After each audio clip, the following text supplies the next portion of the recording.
S-400 missile ने जो Shaheen missile इनकी थी कि जो मीडियम रेंज वाली जो 900 किलोमीटर वाली जो शाहीन मिसाइल है, शाहीन 2 जिसको बोलते हैं, उस शाहीन 2 को दागा गया और उस शाहीन 2 को S-400 ने इंटरसेप्ट कर लिया। S-400 दुनिया का सबसे काबिल सिस्टम है जो कि बेसिकली जो न्यूक्लियर मिसाइल्स हैं, जो न्यूक्लियर एसेट्स हैं, उनको डिटेक्ट करके उनको दुश्मन के ही इलाके में डिस्ट्रॉय कर देगा। पाकिस्तान के अगर मिसाइल्स बहुत एक्यूरेट नहीं थे, फतह 1 फतह 2 जो हैं वो अपने अहदाफ तक नहीं पहुंच सके, या ये था कि वो उनकी स्पीड कम थी, ये कोई भी मसला था कि हिंदुस्तान का S-400 बहुत बेहतर था और S-400 ने जो है उनको रास्ता रोक लिया। इस वक्त एक मैस डिल्यूजन का शिकार हो चुके हैं पाकिस्तानी, और ये इस वक्त तासुर ये दिया जा रहा है कि जनरल आसिम मुनीर की जो मुखालफत है वो पाकिस्तान की मुखालफत है। भारत की जो बैलिस्टिक मिसाइल्स है वो पृथ्वी से लेकर और अग्नि तक अगर भारत ने चलानी आरंभ कर दी तो पाकिस्तान का नामो निशान नहीं बचेगा। भारतीय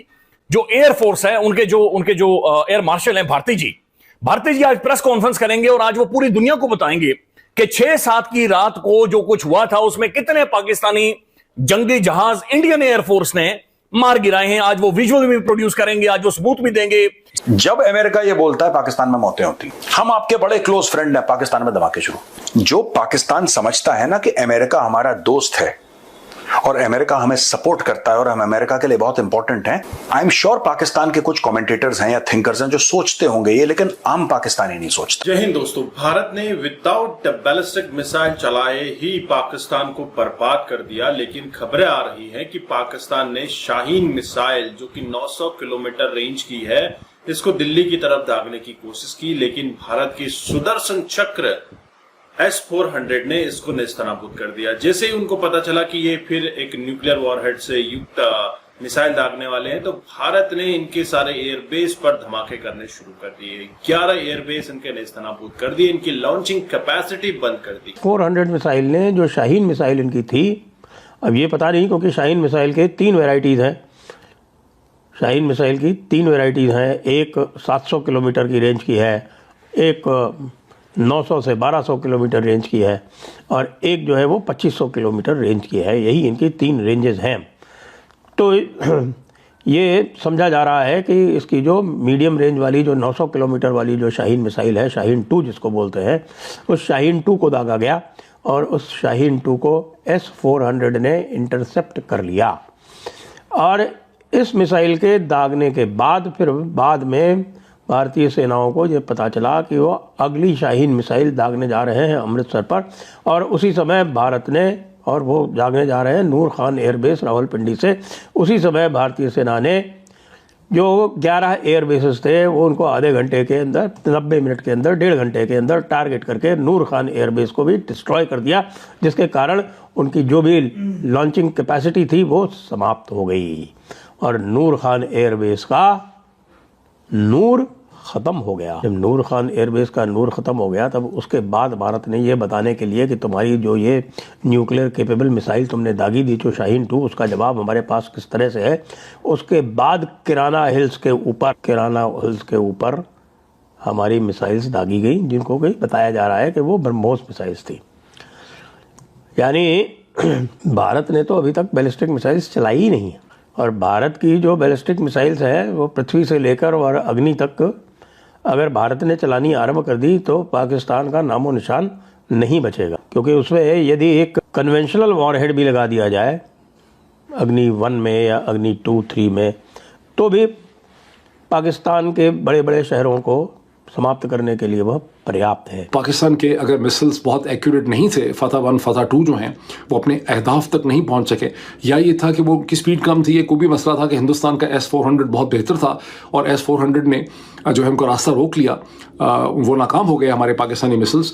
तो ज़ाहिर है ये एक हकीकत है जो समझने की ज़रूरत है। इसी तरह से कि पाकिस्तान का ग्राउंड सिस्टम बहुत इफेक्टिव नहीं था और हिंदुस्तान से स्कैल्प और हैमर और जो ब्रह्मोस क्रूज मिसाइल पाकिस्तान में मारे गए वो सारे के सारे अपने अहदाफ में पहुँच गए। तो ज़ाहिर है कि पाकिस्तान को एक थिंकिंग करनी पड़ेगी अपने सिस्टम को इम्प्रूव करने के लिए कि हमने क्या करना है। जो सारी की सारी नैरेटिव शेपिंग की जा रही है जिसके ऊपर आप में से बहुत से लोग कंफ्यूज हैं, ये तो एक पब्लिक स्पेस के अंदर एक नैरेटिव शेप किया जा रहा है हिंदुस्तान के लोगों को बताने के लिए, पाकिस्तान के लोगों को बताने के लिए। असल हकीकतें तो ऐसा नहीं हो सकता ना कि इंडियन एयरफोर्स को नहीं पता कि हकीकत क्या है, या पाकिस्तान की मिलिट्री को नहीं पता कि उनके मिसाइल्स ने स्ट्राइक किया है कि नहीं स्ट्राइक किया। अब इसमें हम देखें कि अच्छा, फिर इसमें ये चीज़ देखिए कि जो पब्लिक अवेयरनेस, वैसे तो हर दफ़ा नाम लिया जाता है मुल्क की खातर, ये मुल्क के ख़िलाफ़ बोल रहा है, ये गद्दार है, ये ट्रेटर है, लेकिन असल में जो सारी कशमकश होती है किसी भी मुल्क के अंदर, वो वहाँ के डिफरेंट क्लास इंटरेस्ट और पॉलिटिकल इंटरेस्ट में कशमकश होती है। और कोई भी जो पॉलिटिकल इंटरेस्ट होता है वो मुल्क की खातर काम नहीं कर रहा होता। मुल्क की खातर अगर कोई काम करेगा तो जितनी ज़्यादा अवेयरनेस होगी पब्लिक की, पब्लिक उनको मजबूर कर देगी, उसके पास एक अंडरस्टैंडिंग होगी। पब्लिक अगर, जैसे अमेरिका में है या वेस्ट में है, पब्लिक अगर मजबूर करेगी पॉलिटिकल इंटरेस्ट को, तो पॉलिटिकल इंटरेस्ट अपनी मजबूरी में अंडर पब्लिक प्रेशर कंट्री के इज्तिमाई इंटरेस्ट में काम करेंगे। अदरवाइज जो पॉलिटिकल इंटरेस्ट हैं, खा वो सियासी जमातें हों या ब्यूरोक्रेसीज हों या मिलिट्री हो या ताकतवर इंडस्ट्रियलिस्ट हों, वो मुल्क के लिए नहीं काम कर रहे होते, वो अपने लिए जो है वो काम कर रहे होते। एक इंडियन मुस्लिम के ऊपर जो मुसलमानों का मुस्लिम पर्सनल बोर्ड का लॉ है उसका इतलाक किया जाएगा, और दूसरे इंडियंस के ऊपर जो सेकुलर लॉ है उसका इतलाक किया जाएगा। तो वहीं से सारे फसाद की जड़ पड़ी, और उसके रिएक्शन के अंदर हम देखते हैं कि जो हिंदू एक्सट्रीमिस्ट एलिमेंट्स हैं उन्होंने हिंदुस्तान में नरेंद्र मोदी को इक्तदार दिया। अभी भी जो जमात इस्लामी हिंद है वो नरेंद्र मोदी की दराजी उम्र के लिए दुआएं मांगती है। अभी भी दारुल उलूम देवबंद हिंदुस्तान के अंदर और बरेलवी के अंदर पाकिस्तान के परचम जलाए जाते हैं, जो अपने अंदर ही दो कौमी नजरिए की एक बहुत बड़ी मौत है, और ये मजहब का और वतनियत का एक बहुत खौफनाक तसादुम है। तो बुनियादी नुक्ता यह है कि पाकिस्तान की जो मिलिट्री है, अगर वो नरेंद्र मोदी को मूरद इल्जाम करार दे रही है, तो जब मुंबई अटैक्स हुए थे तो क्या नरेंद्र मोदी उस वक्त बरसरे इक्तदार था? जब इंडियन पार्लियामेंट पर हमला हुआ तो नरेंद्र मोदी उस वक्त बरसरे इक्तदार था? जब कंधार में इंडियन एयरलाइंस का तैयारा हाईजैक हुआ तो क्या नरेंद्र मोदी उस वक्त बरसरे इक्तदार था? क्या उससे पहले आपने जो कारगिल में जनरल मुशर्रफ ने प्राइम मिनिस्टर को बताए बगैर फौजें उधर दाखिल कर दी, फौजकशी कर दी, और प्राइम मिनिस्टर को पता तब चला जब उन्हें बाद में बताया कि आप, तो क्या उस वक्त नरेंद्र मोदी जो है वो बरसरे इक्तदार था? जब आपने 1 सितंबर 1965 को ऑपरेशन जिब्राल्टर का आगाज किया, भारत ने अपने कोई बैलिस्टिक मिसाइल तो दागी नहीं। जैसे ही भारत को पता चलता है कि यह अगला अटैक करने वाले हैं तो फिर इनका फतेह 1, फतेह 2, शाहीन, ये सब खत्म हो गए। या तो इनके अंदर कोई अच्छा खासा बारूद था नहीं, इनकी कैपेसिटी थी नहीं, या फिर खाली दुनिया को दिखाने के लिए हमारे पास शाहीन है, गौरी है, गजनवी है।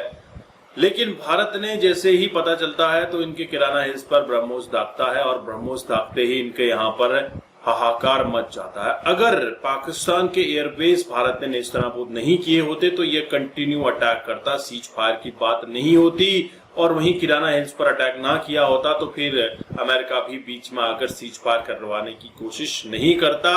हालांकि भारत ने कहा कि सीज फायर नहीं हुई है, सिर्फ वॉर स्टॉप की गई है।